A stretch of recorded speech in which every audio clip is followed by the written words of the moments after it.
व्यवहारात वास्तव सांगतो, अजून व्यवहारात, अजून वास्तव सोप्या भाषेतला. 4-8 दिवसापूर्वी पेपरला एक बातमी होती. बातमी अशी होती, खाली कोपऱ्यात एक फोटो होता. थकलेले आजोबा होते, जीर्ण झालेले शरीर होतं आणि सुनबाई अंगणात पाटावर बसून त्या बाबांना अंघोळ घालत होत्या. त्या सुनबाई होत्या, खाली उल्लेख होता, सासऱ्यांना सुनबाई पाटावर बसून साबण लावून अंघोळ घालत होत्या. मला वाटलं कसलं भारी प्रेम आहे. सुन सासऱ्याला अंघोळ घालती, एवढं थकले, एक नंबर भारी वाटले. पण त्याच्या फोटोच्या खाली एक हेडिंगला ओळ होती, एक वाक्य होतं. त्या वाक्यात असं लिहिलेलं होतं, ज्यांना आहे पेन्शन त्यांना नाही टेन्शन.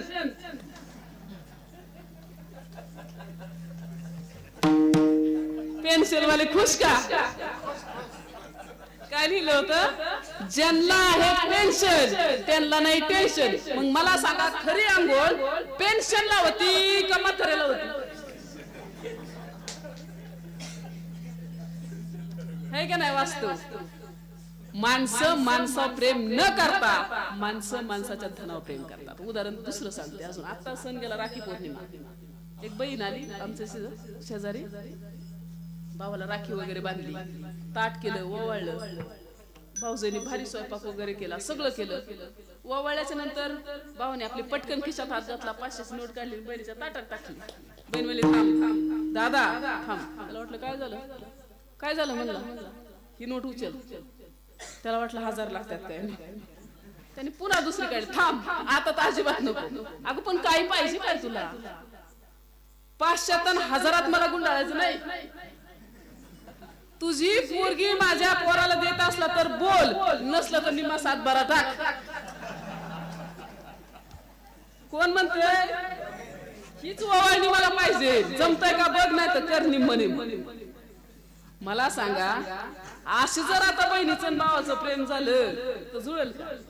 आज 50% केसेस असे फक्त बहिणीने भावाच्या विरोधात टाकल्यात. माझा हिस्सा, माझा गुंठा मला पाहिजे. नाही, कुठं गेलं भावाचं बहिणीचं प्रेम?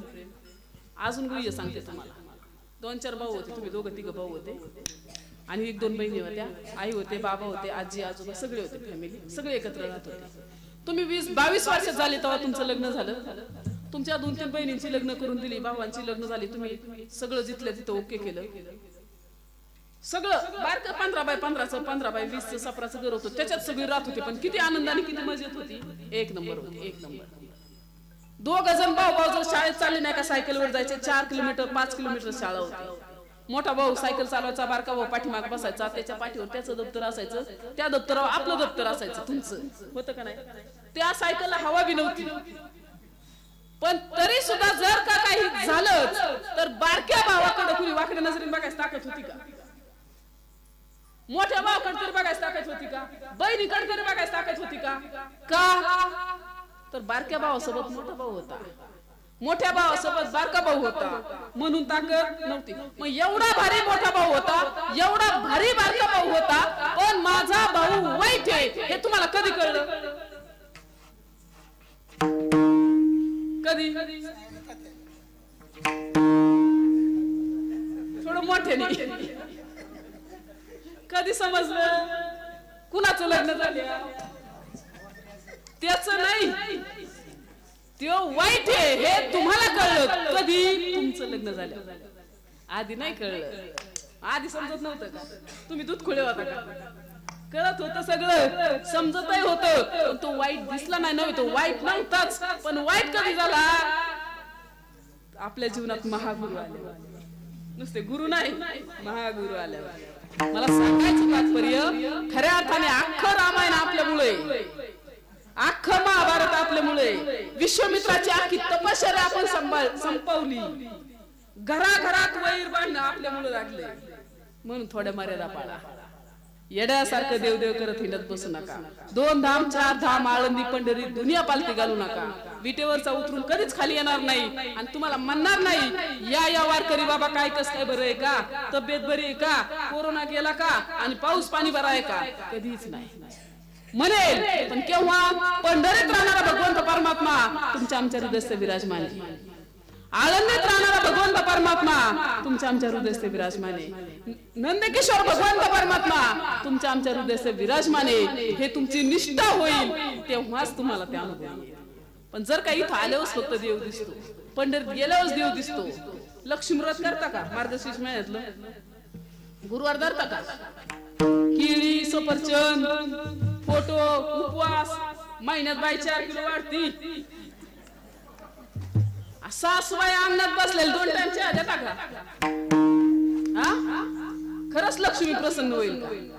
कधीच नाही, कधीच. कर्म तेरा अच्छा होतो किस्मत तेरी दासी आणि नियत तेरी अच्छा होतो घर में मथुरा काशी. कर्म सुपर करा, तुमचं नशीब तुमच्या हातात आहे. तुमची नियत चांगली ठेवा, वागणूक चांगली ठेवा. इथंच आळंदी, इथंच पंढरी. काय देव देव करत हिंडत बसायची गरज नाही. माहेराला गेल्यावरती बहिणीला भावाला सांगता का दादा आईला जीव लाव बर का? सांगता ना. वहिनी आईवर प्रेम करा बर का, तिला सांभाळून घ्या बर का, सगळं बघा बर का, सांगता का? आणि इकडं आल्यावर सासूचं वाटण्या घालता का? 1 महिना इकडं आणि 1 महिना तिकडं. ती बी आपली आई आहे, ही बी आई आपलीच आहे. आपल्या नवऱ्याची काय ना आपली काय काय फरक पडतो? सासू आहे बोलणार, अधिकार आहे तिचा. काय अडचणी थोडं ऐकून घ्यायला. पहिली चिंता होती सासू कशी मिळतील, हे का नाही? होती का नाही? आपल्या टायमाला कुणाला काळजी होती? आमच्या आई बाबा. काय सासू कशी मिळतील कशी नाही. आता चिंता आहे सून कशी मिळतील कशी नाही. आता सासूची काही नाही, आता सुनाची चिंता आहे. कारण कर्म आहे, कर्म. जसं जसं कर्म करताल तसं तसं फळ 100% मिळणार आहे. म्हणून काहीतरी करत बसू नका. कबीरजी बोलतात करनी करे फिर क्यों डरे, करनी करके पछतावे आणि बीज लगावे बाबुल के तो आम कहां से पावे. काहीतरी करणी करून ठेवायची आणि नंतर पश्चाताप करायचा. बाबळीचं झाड लावायचं आणि आंब्याची अपेक्षा करायची. जिंदगीभर बसला तरी आंबा मिळणार नाही.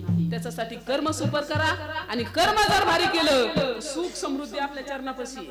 तुम्ही चांगले जर वागलात ना तर देवाचा देव पण वाईट करू शकत नाही, आणि वाईट जर वागला तर देवाचा देव सुद्धा आपलं चांगलं करू शकत नाही. कोणीच नाही, कोणीच. म्हणून हे मार्गदर्शन फक्त संत करतात. एकदा का हे संत जीवनात आले तर आपलं आयुष्य सुखकारक होतंय. अभंगाचं